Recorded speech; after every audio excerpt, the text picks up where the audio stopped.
Assalamualaikum warahmatullahi wabarakatuh. Kembali lagi bersama saya Vera Novitasari. Kali ini saya akan membahas tentang efisiensi ekonomi pasar dan ekonomi lingkungan.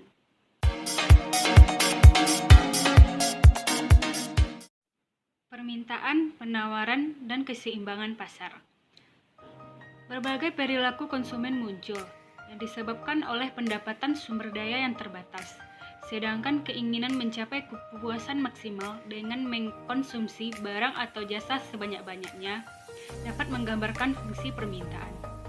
Di sisi lain, fungsi penawaran terbentuk dari perilaku produsen yang menginginkan keuntungan maksimal dari sejumlah biaya tertentu. Selanjutnya, A. Permintaan dalam pasar persaingan sempurna. Apa itu permintaan?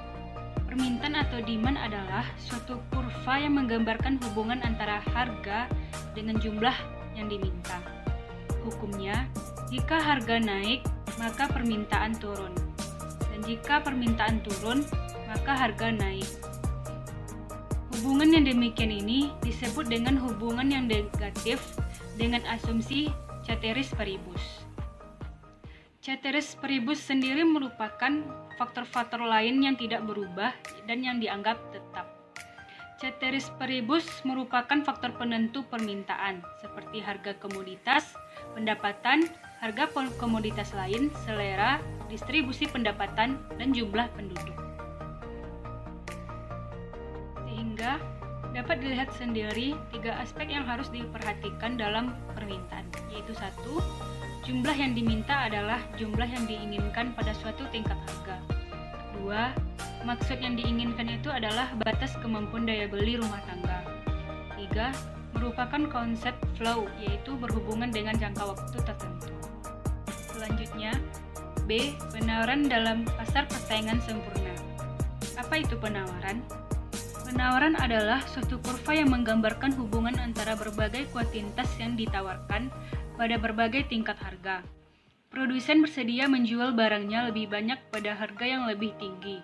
Antara harga dan jumlah yang ditawarkan memiliki hubungan positif.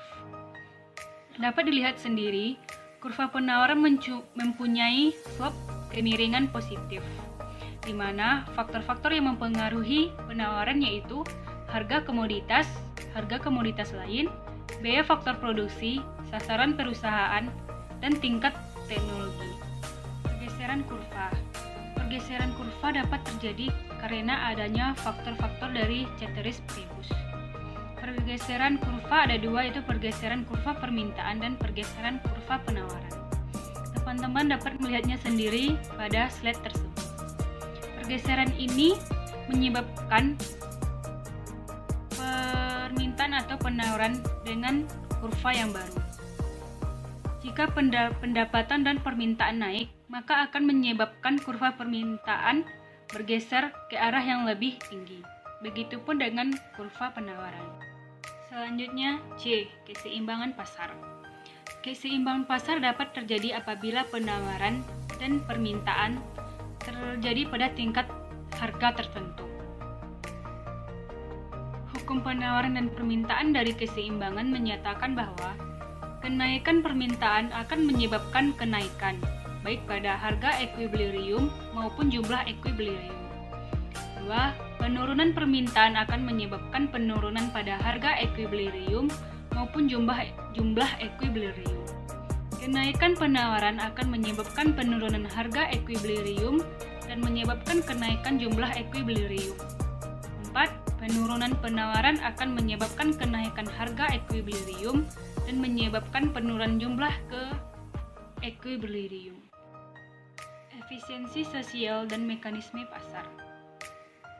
Pasar dan efisiensi sosial, yaitu efek-efek lingkungan dapat mengakibatkan perbedaan antara kurva penawaran pasar dengan kurva biaya sosial marginal yang sesungguhnya. Dari sisi pasar, efek-efek lingkungan dapat menciptakan perbedaan antara permintaan pasar dan MWTP sosial yang sesungguhnya. Dari sisi penawaran, masalah ini disebut biaya-biaya eksternal, sedangkan di sisi permintaan disebut manfaat eksternal.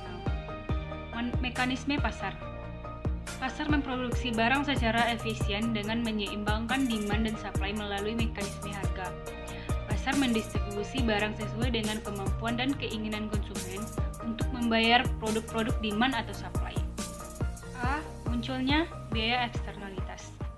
Dapat disimpulkan bahwa biaya eksternal mengakibatkan pasar tidak mampu memproduksi jumlah output pada tingkat yang efisien secara sosial.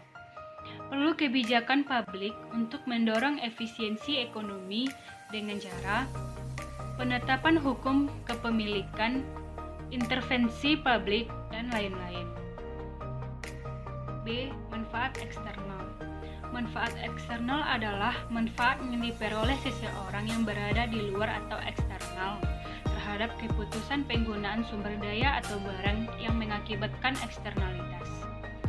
Contoh, seorang petani yang mengembangkan lahan pertanian di luar kota.